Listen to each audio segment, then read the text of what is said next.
Abortion statistics since Roe v. Wade. Let's talk about that. Hi, guys. This is pretty much been explained. Jonathon Daily. So Roe v. Wade was overturned by the Dobbs decision in June of 2022. So national trends in overall volume. In 2023, 1.03 to 1.04 million clinically provided abortions, up slightly 1% from 2022 and roughly 12% higher than 2020. So the reason I wanted to talk about this is remember when Roe v. Wade was overturned, remember the huge deal that the left made and said, oh, your right to an abortion, your right to healthcare is going to be gone. Well, guys, what this is showing is that obviously wasn't true. People on the right, conservative movement, were telling people this whole time just because it was overturned, it wasn't going to cause abortions to be illegal. No, abortions have actually increased since then. So as of course the right was correct here, as typically are.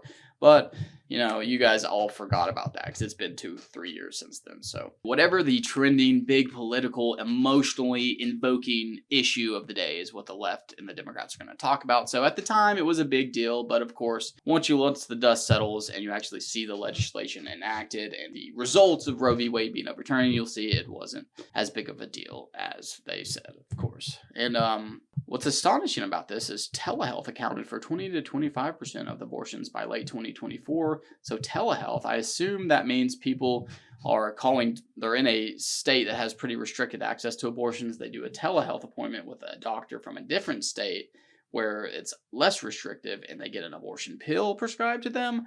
I could be wrong there. Correct me if I'm wrong, comment section. So that's what I'm assuming. But yeah, a vast majority of abortions are done via the abortion pill now. And it's just a sad, disgraceful thing that we're going towards. So disproportionate, of course, there's always this argument that ChatGPT brings up, because this is the argument that every left-leaning news journalist brings up. Disproportionate effects on Blacks, Hispanics, low-income, and rural individuals with mounting barriers to travel, lodging, childcare, and legal restrictions.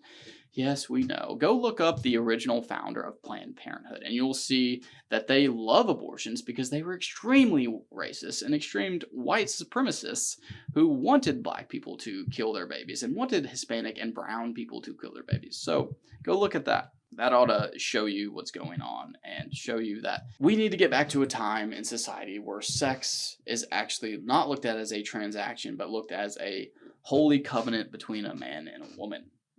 It should be a man and his wife. It should be sacred. It should not be something you hand out like a handshake. That way, we get back to a time where if you get pregnant, it's because you want to be pregnant, and not where, oh yeah, if you just shake the hands or have sex with every other guy you meet, there's a large chance that you're going to get pregnant, and you should be prepared for those consequences. And of course, oh, what if I get raped? Yeah, that's like 0.001% of abortions. But yeah, go ahead and make that argument. Still, it's the killing of a child.